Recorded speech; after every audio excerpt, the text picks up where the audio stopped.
ഇത്ത, ഞാൻ ജോണിനോട് പറയട്ടെ? ആലിസ് ആൻറ്റി ചോദിച്ചു. എടി, അത് അവൻ ആരോടെങ്കിലും പറയുമോ? ഇല്ലിത്ത, എന്നേക്കാൾ നിങ്ങൾക്ക് അവനെ വിശ്വസിക്കാം. എന്താ പറയട്ടെ? ഇതൊന്നും മൂളി. എന്നാ കല്യാണത്തിന് പോകുമ്പോൾ അവനെ ഒന്ന് പൊലിപ്പിച്ചേക്ക്, ആലീസ് ആൻറ്റി പറഞ്ഞു. അത് വേണ്ട. ഇന്ന് നിസാർ വീട്ടിൽ വരില്ല. ഷോപ്പിൽ സ്റ്റോക്ക് എടുക്കാൻ പോയേക്കാം. ഇനി 2 ദിവസം കഴിഞ്ഞേ വരൂ. അപ്പോൾ രാത്രി നോക്കാം. ശരി, ഞാൻ ചായ കൊടുക്കാൻ പോകുമ്പോൾ അവനോട് പറയാം. പിന്നെ ഒരു കാര്യം ചെയ്യുമോ? ഇനി എന്താടി? ഞാൻ വന്നതിൻ്റെ പിറ്റേന്ന് നിങ്ങൾ ഷംനയ്ക്ക് കാണിച്ചു കൊടുത്ത ചുരിദാർ ഇടുമോ? അത് പറ്റില്ലടി. അത് ഭയങ്കര ടൈറ്റാണ്. ആളുകൾ കണ്ടാൽ എന്താ പറയാ? ഇക്ക ഇങ്ങനെ കിടക്കല്ലേ. അവന് വേണ്ടിയല്ലേ, പ്ലീസ്. ഇനി നിങ്ങളുടെ കാമുകനാകല്ലേ അവൻ. എടി, അത് ഷംന കണ്ട എന്താ വിചാരിക്കുക? അതെന്തെങ്കിലും പറഞ്ഞാൽ മതി ഇത്ത. നീ കരുതിയ പോലെ അല്ല, കള്ളിയ, ഇത്ത പറഞ്ഞു. ആണോ? ഒന്ന് പോവന്നെ. വാ, നമുക്ക് അടുക്കളയിലേക്ക് പോവാം. തിരിഞ്ഞെന്ന് ദോശ ചുട്ടുന്ന ഷംന ഒച്ച കേട്ട്. ചേച്ചി വന്നോ? ചായ റെഡിയായി. ചേട്ടന് കൊണ്ട് കൊടുത്തിട്ട് വാ, എന്നിട്ട് നമുക്കും കുടിക്കാം, അവൾ പറഞ്ഞു. അവൻ എഴുന്നേറ്റ് കാണില്ല. കുറച്ച് കഴിഞ്ഞ് കൊടുക്കാം, ആലീസ് ആൻറ്റി പറഞ്ഞു. എന്നാ ഒരു കാര്യം ചെയ്, മുലുള്ളവർക്കുള്ളതും കൂടെ എടുക്ക്, നമുക്ക് കഴിക്കാമല്ലോ, ഇത്ത പറഞ്ഞു. ഷംന ദോശ ചുടുന്ന രീതിയിൽ പിറകിലേക്ക് നോക്കാതെ നിൽക്കുമ്പോൾ ആലീസ് പുറകിൽ നിന്നും ഓരോന്ന് ഒപ്പിക്കാൻ തുടങ്ങി. ഇത് അടുക്കളയാണെന്നും മരുമോൾ തൊട്ടടുത്ത് ദോശ ചുടുന്നുണ്ടെന്നും അറിഞ്ഞിട്ടും ഇത്താക്ക് ആലീസിൻ്റെ പ്രയോഗം പരിസരം മറപ്പിച്ചു. നീ ഇത് ചുട് ആലീസ്, നീ വാ, എൻ്റെ പുറം നല്ല വേദന, ആ മരുന്ന് ഒന്ന് പുരട്ടിത്താ. അത് പറഞ്ഞ് ഇത്ത ആലീസിനെ കൂട്ടി ആലീസ് കിടക്കുന്ന റൂമിലേക്ക് പോയി. എന്താ, വേദന കൂടിയോ എൻ്റെ ഇത്താക്ക്? അവിടെ എത്തിയതും ആലീസ് ചോദിച്ചു. എടി, ഇനി അവിടെ നിന്നാ അവളെല്ലാം അറിയും. എനിക്ക് വയ്യ ഇങ്ങനെ ശ്വാസം അടക്കി പിടിച്ച് നിൽക്കാൻ. മനസ്സിലായി. എന്താ, ഇത്താക്ക് നേരത്തെ ചെയ്തതുപോലെ വേണോ? എന്നാ വാ, ആലീസ് ആൻറ്റി പറഞ്ഞു. എടി, ഇത് ആരും അറിയരുത്. എൻ്റെ പൊന്നിത്ത, ഇത്ത പേടിക്കണ്ട. ഇത്ത, ഞാനൊരു കാര്യം ചോദിക്കട്ടെ? എന്താടി? ഇത്താക്ക് എന്നെ ഇഷ്ടമാണോ? ഒന്ന് പോടി. ഇല്ലായിരുന്നെങ്കിൽ ഞാൻ നിൻ്റെ കൂടെ ഇപ്പോൾ വരുമായിരുന്നോ? ഇത്ത പറഞ്ഞു. അങ്ങനെ വീണ്ടും ഇത്ത ആലീസിനെല്ലാം സമർപ്പിക്കാൻ തുടങ്ങി. എല്ലാം കഴിഞ്ഞ് ആലീസ് ചോദിച്ചു. ഇത്ത, കല്യാണത്തിന് പോകുമ്പോൾ ഞാൻ ഇത്തയെ ഒരുക്കി തരട്ടെ? നിനക്കതും അറിയോ? എല്ലാം പഠിച്ചു വെക്കുന്നത് നല്ലതല്ലേ? ശരിയാ, എന്നെ കൂടി പഠിപ്പിക്ക് ഇതെല്ലാം. ഇത്തയെ ജോൺ പഠിപ്പിക്കും. ഇനി അവൻ്റെ പെണ്ണായി ഇത്ത. ആടി, അവനെ ആദ്യം കണ്ടപ്പോൾ ഞാൻ ശ്രദ്ധിച്ചിരുന്നു. ഒരു ചുള്ളനാണ്, ഇത്ത പറഞ്ഞു. ഞാനന്ന് കണ്ടിരുന്നു നിങ്ങൾ നോക്കുന്നത്. ഇത്ത, നിങ്ങളെനിക്ക് ഒരുപാട് ഇഷ്ടമായി. ആലീസെ, എനിക്ക് നിന്നെ ഞാൻ ഒരിക്കലും സങ്കടപ്പെടുത്തില്ല, ഇത്ത പറഞ്ഞു.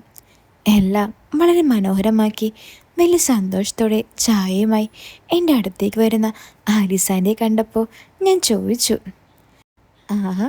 ഇന്ന് നല്ല സന്തോഷത്തിലാണല്ലോ. ഇന്നലെ കാര്യം സഹായിച്ചെന്ന് തോന്നുന്നു. ആടാ, ഇത്ര പെട്ടെന്ന് കിട്ടുമെന്ന് കരുതിയില്ല. എൻ്റെ ജോണെ, അവർ ഒരു രക്ഷയുമില്ല, പൊളിയാണ്. പുലർച്ചെ വരെ, അത് കഴിഞ്ഞ് രാവിലെയും അത് സെറ്റാക്കി. എന്നാ എൻ്റെ കാര്യം കൂടി ഒന്ന് പറ ആൻറ്റി. അതും പറഞ്ഞു. ഇന്ന് രാത്രി നോക്കാമെന്ന് ഒരു സിഗ്നൽ കിട്ടിയിട്ടുണ്ട്. പിന്നെ അവർക്കൊരു കല്യാണമുണ്ട് 11 മണിക്ക് വയറ്റിലേക്കടുത്ത്. ഞാനൊന്ന് ഒരുക്കി കൊടുക്കുന്നുണ്ട്. ഇനി കിട്ടുന്ന സമയം വെറുതെ കളയാതെ കിട്ടുമോ എന്ന് ഒന്ന് ഉറപ്പാക്ക്. ആൻറ്റി, അത് ഞാൻ ഏറ്റു. നിങ്ങളെ സ്വന്തമാക്കി എനിക്കാണോ ഈ ചീള് കേസ്? ഞാൻ പറഞ്ഞു. എന്നിട്ട് എത്ര ദിവസം നീ പറഞ്ഞ കാര്യമൊന്നും എത്തിയുടെ അടുത്ത് എടുക്കാൻ കഴിഞ്ഞില്ലല്ലോ. വേറെ ഡയലോഗ് അടിക്കാതെ ഞാൻ പറഞ്ഞത് ചെയ്ച്ചക്ക. അത് എന്താണെന്നറിയില്ല, എന്നെ കാണുമ്പോൾ അവർക്ക് കലിപ്പാണ്. അപ്പോൾ എൻ്റെ ഉള്ളിലെ അവരോടുള്ള ആഗ്രഹമൊക്കെ ചോർന്നു പോകൂത്ത. എടാ, ഞാൻ നിന്നെക്കുറിച്ച് വലിയ സംഭവമാക്കി വെച്ചിട്ടുണ്ട്. അത് കളഞ്ഞ് കുളിക്കരുത് കേട്ടല്ലോ. ആൻറ്റി, ഇന്ന് അവരുടെ ആഗ്രഹത്തിൻ്റെ മുന്നിൽ എൻ്റെ ആഗ്രഹം തുറക്കും. ഇല്ലെങ്കിൽ പിന്നെ ഈ ജോൺ ഒരാൺകുട്ടിയല്ല. ഞാൻ പറഞ്ഞു. അങ്ങനെ എനിക്ക് ചായയും തന്ന് ആലിസാൻറ്റി പോയി. ആലിസാൻറ്റി വരുന്നത് കണ്ട് എത്ത ചോദിച്ചു, എടി നീ അവന് ചായ കൊടുത്തു വന്നോ? ആ, കൊടുത്തല്ലോ. എന്തു പറ്റി? അവനോട് എന്തെങ്കിലും പറയാനുണ്ടായിരുന്നോ? അല്ലടി, കല്യാണത്തിന് അവനെയും കൂട്ടി പോവായിരുന്നു. ഒറ്റയ്ക്ക് വണ്ടി ഓടിച്ചു പോകാൻ വയ്യ. ഇത് കേട്ടു വന്ന ഷംന പറഞ്ഞു, ഇക്ക വിളിച്ചപ്പോൾ പറയുന്നുണ്ട് വയ്യാതെ എന്തിനാ കല്യാണത്തിന് പോകുന്നതെന്ന്. അതിനിപ്പോൾ ബുദ്ധിമുട്ടൊന്നുമില്ല, ഡ്രൈവ് ചെയ്ത് പോകാൻ ഒരു മടി. ഇത്ത പറഞ്ഞു. ഇത്ത, ഞാൻ അവരോട് പറഞ്ഞിട്ടുണ്ട്, വേണമെങ്കിൽ ഒന്നുകൂടെ പറയാം. നിങ്ങൾ പെട്ടെന്ന് വരികയാണെങ്കിൽ എനിക്കും വരായിരുന്നു, ഷംന പറഞ്ഞു. എങ്ങോട്ട്? കല്യാണത്തിനോ? ഇത്ത ചോദിച്ചു. അല്ല, പോകുമ്പോൾ വൈറ്റിലയിൽ ഒരു സലൂണില്ലേ, അവിടെ ഒന്ന് പോകായിരുന്നു. നിങ്ങൾ തിരിച്ചു വരുമ്പോൾ കൂടെ വന്നാൽ മതിയല്ലോ. അത് പിന്നെ ഇവിടെ ആലീസ് ഒറ്റക്കല്ലേ, നീ നിസാറിനെ കൂട്ടി നാളെ പോക്കോ, ഇത്ത പറഞ്ഞു. അത് സാരില്ല, എന്നാ നിങ്ങൾ പോയി വാ, ഷംന പറഞ്ഞു. ആലീസ്, ഞാനൊന്ന് ഫ്രഷായിട്ട് വരാം, എന്നിട്ട് എന്നെ ഒന്ന് ഒരുക്കിത്താ. ഇവളാണ് എന്നെ എപ്പോഴും സഹായിക്കുക. നീ എന്തൊക്കെയോ പഠിച്ചതാണെന്നല്ലേ പറഞ്ഞത്, ഞാനൊന്ന് നോക്കട്ടെ നിന്റെ കഴിവ്, ഇത്ത പറഞ്ഞു. ആ, അത് ശരി. ചേച്ചിക്ക് ഡിസൈനിങ് ഒക്കെ അറിയോ അപ്പോൾ? ആ മോളെ, കുറച്ച് മേക്കപ്പും കുറച്ചൊക്കെ അറിയാം. ആഹാ, അത് കൊള്ളാം എന്തായാലും. ഇനി പെട്ടെന്ന് എവിടെയെങ്കിലും പോകണമെങ്കിൽ ചേച്ചിയോട് പറഞ്ഞാൽ മതിയല്ലേ, ഷംന പറഞ്ഞു.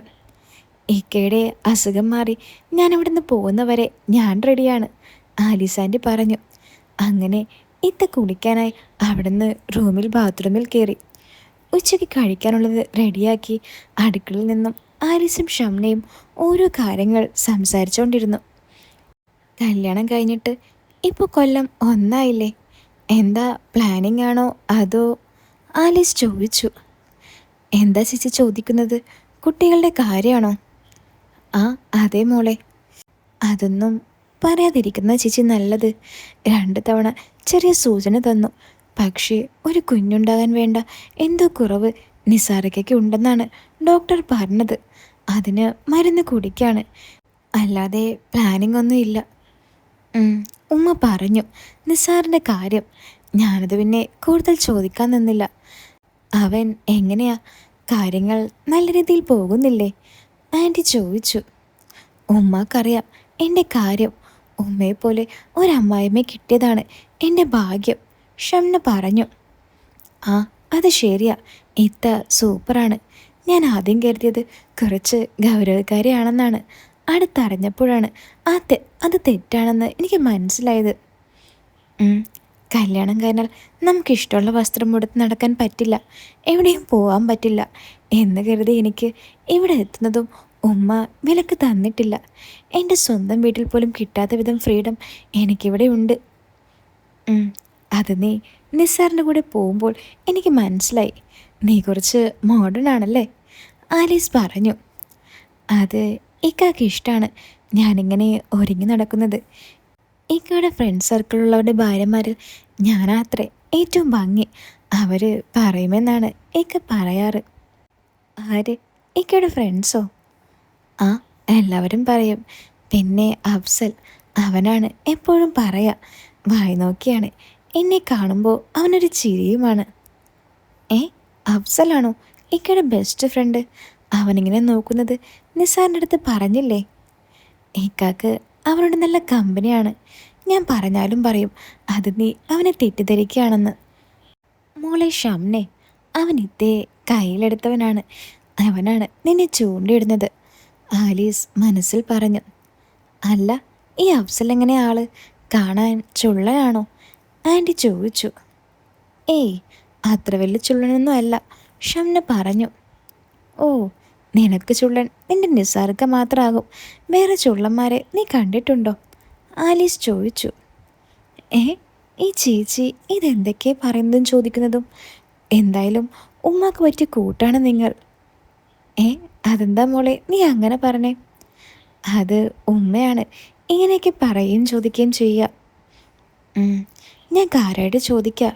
ശരിക്കും നിനക്ക് നിസ്സാരല്ലാതെ വേറെ ആരോടും ക്രഷ് തോന്നിയിട്ടില്ലേ? ഏ, ചേച്ചി ഒന്ന് പോയേ. കല്യാണം കഴിഞ്ഞ് എനിക്ക് ഇനി ആരോട് ക്രഷ് തോന്നാൻ? അതെന്താ കല്യാണം കഴിഞ്ഞ പ്രശ്നം? നല്ല പെണ്ണുങ്ങളെ കണ്ട നിസ്സാരം നോക്കൂലേ? അത് അങ്ങനെ നോക്കാറില്ലെന്നല്ല, എന്നാലും അതിന് ഒരതിരുണ്ടാകില്ലേ? അതാ ഞാൻ പറഞ്ഞേ. ഓ, ഇപ്പോൾ ഓക്കെ. ഞാൻ കരുതി നീ ഇത് ഏത് ലോകത്താണ് ജീവിക്കുന്നതെന്ന്. നിനക്ക് ഈ അടുത്താരോടെങ്കിലും ഇങ്ങനെ നോക്കി നിൽക്കാൻ തോന്നിയിട്ടുണ്ടോ? ആലീസ് ആൻറ്റി ചോദിച്ചു. ഏ, ചേച്ചിക്കിത് എന്ത് പറ്റി? രാവിലെ മുതൽ ഏതോ റീൽസ് കണ്ട് വട്ടായോ? മോളെ, ഞാൻ സീരിയസ് ആയിട്ട് ചോദിച്ചതാ പെണ്ണെ. നീ പറ, അങ്ങനെ ആരെങ്കിലും ഉണ്ടോ? അത് ഒരാളുണ്ട്, പക്ഷേ ഞാനത് പറയില്ല. അതെന്താ ഷംന, ഇതിലും നല്ലത് ഒന്നും പറയാതിരിക്കുന്നതായിരുന്നു. അത് ഒന്നും ഉണ്ടായിട്ടല്ല ചേച്ചി, അതറിഞ്ഞാൽ ശരിയായില്ല. നിനക്കെന്താ ആരോട് പ്രണയമാണോ? ഞാൻ ആരോടും പറയില്ല. പറ പെണ്ണെ.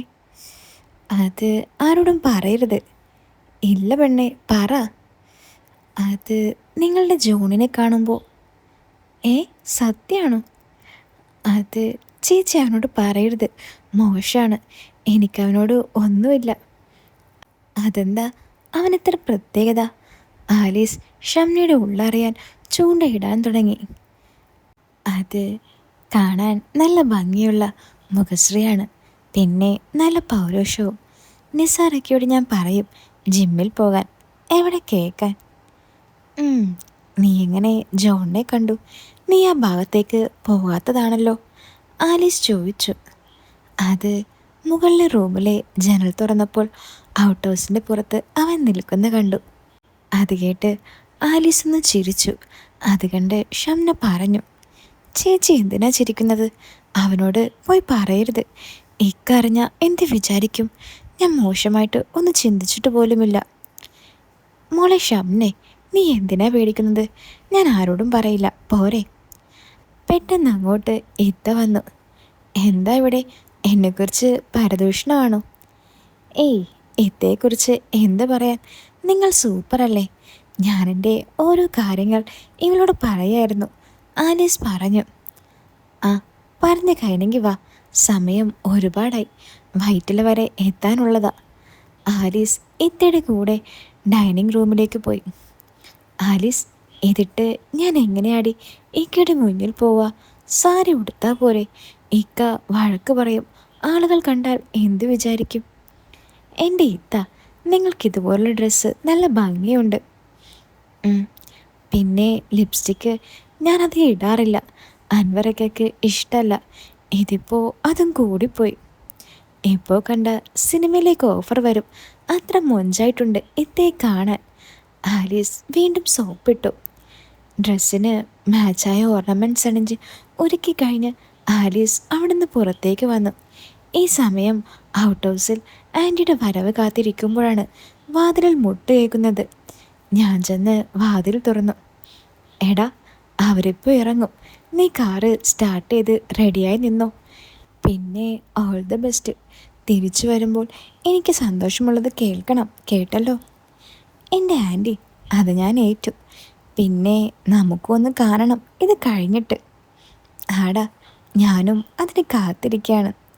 ഇത്ത ഡ്രസ്സിങ് റൂമിൽ നിന്നും ഭർത്താവ് കിടക്കുന്ന റൂമിലേക്ക് ചെന്നപ്പോൾ ഇത്തയെ കണ്ട് അൻവർക്ക് പറഞ്ഞു, ഇതെന്താ കോല ആൻസിയ?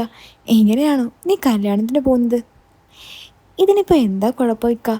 ആൻസിയ ചോദിച്ചു. ആളുകളെ കൊണ്ട് പറയിപ്പിക്കാൻ എന്നെയും നിന്നെ മറിയുന്ന ആരെങ്കിലും കണ്ട? ഇത് നീ ഇടാതെ മാറ്റി വെച്ചതല്ലേ, പിന്നെന്തിനാ ഇപ്പോഴും തുടുത്തത്? ഇക്ക, നിങ്ങൾക്കല്ലെങ്കിലും ഞാനിങ്ങനെ ഒരുങ്ങി നടക്കുന്നത് പറ്റില്ലല്ലോ. എടി, നീ ഇപ്പോഴും 18കാരിയാണെന്നാണോ നിൻ്റെ വിചാരം? ആ സാരി ഉടുക്കുമ്പോൾ തന്നെ ആളുകൾ നോക്കുന്നത് നീ തന്നെ പറയാറില്ലേ? നിങ്ങൾ കുറ്റം പറയാതെ കിടക്കാൻ നോക്ക്, ഞാൻ പോയിട്ട് വരാം. മരുന്ന് സമയത്ത് കുടിക്കാൻ മറക്കണ്ട. അതും പറഞ്ഞ് ആൻസിയ റൂമിൽ നിന്നും പുറത്തേക്കിറങ്ങി. ചേച്ചി ഒരുക്കിയത് കാണാൻ റൂമിന് പുറത്ത് ഹാളിൽ തന്നെ നിൽക്കുന്നുണ്ടായിരുന്നു ഷംന. അവൾക്ക് നിസാരക്കയുടെ ഉമ്മയെ കണ്ട് കണ്ണ് തള്ളിപ്പോയി. എന്താ ഷംന, ബോറുണ്ടോ? ഷംന നോക്കുന്നത് കണ്ട് ഇത്ത ചോദിച്ചു. ഏയ്, ബോറൊന്നുമില്ല. പക്ഷെ ഉമ്മ, നിങ്ങൾ ഈ വേഷത്തിലാണോ കല്യാണത്തിന് പോകുന്നത്? ഇതിനാണോ എനിക്ക് ചുരിദാർ കാണിച്ചു തന്നത്? ഇതിന് എന്താ കുഴപ്പം ഷംന? നല്ലതല്ലേ? അത് ഉപ്പൊന്നും പറഞ്ഞില്ലേ? ആ, ചെറിയൊരു വഴക്ക് കഴിഞ്ഞാൽ വരുന്നത്. ഇനിയിപ്പോൾ ഇത് മാറ്റി സാരി ചുറ്റാൻ പോകാൻ സമയമില്ല. ഇപ്പോൾ തന്നെ സമയം ഒരുപാടായി. ഇക്ക കാണണ്ട. ഓർമ്മയുണ്ടോ കഴിഞ്ഞ തവണ കല്യാണത്തിന് പോയപ്പോൾ ഉണ്ടായത്? ഏ, അതെന്താ സംഭവം മോളെ? അവിടേക്ക് വന്ന് ആലീസ് ചോദിച്ചു. ഉപ്പാൻ്റെ കൂട്ടുകാരൻ്റെ മോൻ്റെ കല്യാണത്തിന് പോയതായിരുന്നു. അന്ന് സാരി ഉടുത്ത് ഇതുപോലെ നല്ല ഒരുങ്ങിയാണുമ്മ വന്നത്. അവിടെ കൂടിയവരെല്ലാം ഉപ്പയോട് ഉമ്മയെ കണ്ട് ചോദിച്ചെന്താണെന്ന് അറിയാമോ? എന്താ മോളെ, എന്താ ചോദിച്ചേ? മോളാണോ പെങ്ങളാണോ എന്ന്. കല്യാണം വരെ കഴിക്കാൻ ചെറുപ്പക്കാർ ആഗ്രഹം പറഞ്ഞു വന്നെന്ന്. അന്നുണ്ടായ വഴക്ക് ഉപ്പ പിന്നെ 2 ദിവസം കഴിഞ്ഞാണ് ഉമ്മയോട് മിണ്ടിയത്. ഇത്ത, നിങ്ങൾ പോയി വാ. അൻവറിക്ക മിണ്ടാതിരിക്കുകയാണെങ്കിൽ നിങ്ങൾ മിണ്ടാതിരിക്കുക, അല്ലാതെ നമ്മുടെ ആഗ്രഹം വേണ്ടെന്ന് വെക്കരുത്, ആലീസ് പറഞ്ഞു. ആ, എന്നാ പോയിട്ട് വരാം മോളെ. നീ നിസ്സാറിൻ്റെ അടുത്ത് പറയണ്ട ഇവിടെ ഉണ്ടായതൊന്നും. ഇല്ലുമ്മ, നിങ്ങൾ പോയി വാ. ഇക്ക വരും മുമ്പ് എത്താൻ നോക്ക്, ഇല്ലെങ്കിൽ പിന്നെയും ഉപ്പയും മോനും ഒന്നാകും. അങ്ങനെ ഇത്ത ഡോറ് തുറന്ന് കാറിൽ കയറിപ്പോയി. ഉമ്മക്ക് വിഷമുണ്ടാവും ഉപ്പ വഴക്ക് പറഞ്ഞിട്ടുണ്ടെങ്കിൽ. രണ്ടുപേരും നല്ല സ്നേഹത്തിലാണ് എപ്പോഴും. ആക്സിഡൻറ്റ് പറ്റിയതിൽ പിന്നെ ഉപ്പാക്ക് ഉമ്മയുടെ കാര്യമൊന്നും നോക്കാൻ പറ്റാത്ത സങ്കടം നല്ലതുപോലെ ഉണ്ട്. എന്തൊക്കെ പറഞ്ഞാലും ഉപ്പ വിഷമിക്കുന്ന കാര്യം ഉമ്മയ്ക്ക് ചെയ്യാൻ പറ്റില്ല. ഇതിപ്പോൾ എന്താ പറ്റിയെന്നറിയില്ല ഉമ്മ ഇങ്ങനെ പോയത്. അന്ന് 2 ദിവസം ഉപ്പ മിണ്ടാതെ നടന്നിട്ട് ഉമ്മയുടെ അവസ്ഥ കണ്ട് എനിക്ക് പോലും സങ്കടം വന്നിട്ടുണ്ട്. അത്ര സ്നേഹമാണ് ഉമ്മാക്ക് ഉപ്പയോട്. ഉപ്പാക്ക് അത്ര ഇഷ്ടമുണ്ടെങ്കിൽ ഉമ്മാക്ക് സ്വന്തം കാര്യങ്ങൾ ഇഷ്ടത്തോടെ ചെയ്യാനുള്ള സ്വാതന്ത്ര്യം കൊടുക്കണം, ആലീസ് പറഞ്ഞു. അത് ചേച്ചിക്കത് പറഞ്ഞാൽ മനസ്സിലാകില്ല. ഞങ്ങളുടെ ആളുകൾക്ക് ഇങ്ങനെ നടക്കുന്നതൊക്കെ വലിയ പ്രശ്നമാണ്. എനിക്ക് മനസ്സിലാവും. പക്ഷേ ഉപ്പാക്കോ നിസാറിക്കോ അത് മനസ്സിലാവില്ല. അവർ പറയുമ്പോൾ അതാണ് ശരിയെന്ന് തോന്നും.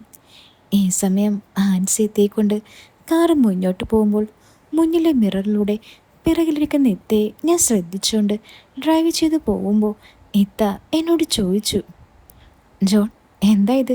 നോക്കി ഓടിക്കുക, അല്ലാതെ എന്നെ നോക്കിയിരിക്കല്ലേ. എൻ്റെ ഇത്ത, നിങ്ങളിങ്ങനെ ഒരുങ്ങി വന്നാൽ എനിക്ക് നോക്കാതിരിക്കാൻ പറ്റില്ലല്ലോ. ഞാൻ രണ്ടും കൽപ്പിച്ച് അങ്ങ് പറഞ്ഞു. നിനക്ക് ധൈര്യമൊക്കെ വന്നല്ലോ എന്നോടിങ്ങനെ സംസാരിക്കാൻ. അത് പിന്നെ ഇത്ത എന്താണെന്നറിഞ്ഞപ്പോൾ പിന്നെ ഞാനെന്തിനും പേടിക്കണം? എൻ്റെ ആൻറ്റി എനിക്ക് എടുത്തില്ലേ. ജോൺ, പറ്റിപ്പോയി. ഇപ്പോൾ അതിൽ ഞാൻ ഖേദിക്കുന്നു. എൻ്റെ ഇക്കയെ മറന്ന് എൻ്റെ കുട്ടികളെ മറന്ന് ഞാനങ്ങനെ ചെയ്യാൻ പാടില്ലായിരുന്നു. എന്താ ഇത്ത, ഞാൻ വെറുതെ പറഞ്ഞതല്ലേ. എന്തിനു കുറ്റബോധം? നമുക്ക് ഒരു ജീവിതമല്ലേ ഉള്ളൂ, അത് എൻജോയ് ചെയ്ത് തീർക്കണം. ജോൺ, നീ ഇതിനെക്കുറിച്ച് സംസാരിക്കണ്ട. മിണ്ടാതെ കാർ ഓടിക്കാൻ നോക്ക്. ഇവർക്ക് ഇതെന്ത് പറ്റി? എൻ്റെ ആഗ്രഹം ഒന്നും നടക്കില്ലേ? ആൻറ്റി പറഞ്ഞതുപോലല്ലല്ലോ ഞാൻ മനസ്സിൽ പറഞ്ഞു. അങ്ങനെ എറണാകുളത്ത് കല്യാണം നടക്കുന്ന ഹോളിൻ്റെ മുന്നിലെത്തിയപ്പോൾ കാറിൽ നിന്നും ഇറങ്ങും മുമ്പ് ഇത്ത പറഞ്ഞു, നീ അകത്ത് കയറി എന്താ വേണ്ടെന്ന് വെച്ചാൽ കഴിച്ചോ. ഞാൻ വിളിക്കുമ്പോൾ കാറെടുത്ത് ഇവിടെ തന്നെ വന്നാൽ മതി. കാറിൽ നിന്നും ഇത്ത ഇറങ്ങിപ്പോയതും ഞാൻ ആൻറ്റിയെ വിളിച്ചു. ഹലോ, എന്താ ജോൺ, നീ കല്യാണത്തിന് പോയില്ലേ? ആ, പോയി, അവിടെയാണുള്ളത്. എന്താടാ ഒരു ഉഷാറില്ലാത്ത പോലെ, എന്തു പറ്റി? ആൻറ്റി, അവർ ഭയങ്കര സെന്റിയാണ്. ഒന്നും നടക്കുന്ന ലക്ഷണമില്ല. അവർക്ക് കുറ്റബോധം. നിങ്ങൾ വെറുതെ മനുഷ്യനെ പറഞ്ഞ് പറ്റിച്ചു. എടാ, അതൊന്നും അല്ല. ഇവിടെ നിന്ന് പോകുമ്പോൾ തന്നെ പ്രശ്നമുണ്ടായി. അവരങ്ങനെ ഒരുങ്ങിയത് അൻവറിക്കയ്ക്ക് അത്ര പറ്റിയിട്ടില്ല. എടാ, ഇക്കയും ഇത്തയും നമ്മൾ കരുതിയ പോലെ അല്ല. നല്ല സ്നേഹമാണ്. അവരുടെ ഉള്ളിലുള്ള ആഗ്രഹം കൊണ്ടാണ് എനിക്കും അവരെ അങ്ങനെയൊക്കെ കിട്ടിയത്. ഇറങ്ങും മുമ്പ് ഇക്കയുടെ വഴക്ക് കേട്ട് അവരുടെ മനസ്സ് മാറിക്കാണും. അതാണ് ആ കുറ്റബോധം. എന്നാലും ഞാൻ ഇനി എന്ത് ചെയ്യും? ഞാൻ ഒരുപാട് ആഗ്രഹിച്ചു പോയി ആൻറ്റി. ഞാൻ നിനക്ക് ഒരു വീട് അയച്ചു തരാം. നീ പ്രശ്നമാക്കാതെ അത് വെച്ച് എന്തെങ്കിലും ചെയ്യാൻ പറ്റുമോ നോക്ക്. അതിൽ ഒരു കാര്യമുണ്ട്. എന്നാ ആൻറ്റി അത് അയച്ചതാ, ഞാൻ നോക്കട്ടെ. ആൻറ്റി അയച്ച വീഡിയോ പ്ലേ ചെയ്ത് കണ്ട് എൻ്റെ മനസ്സിൽ ഇത്തയെ സ്വന്തമാക്കാനുള്ള വഴി തെളിഞ്ഞു വന്നു. അങ്ങനെ ഇത്തയുടെ വരവിനായി ഞാൻ കാത്തിരുന്നു.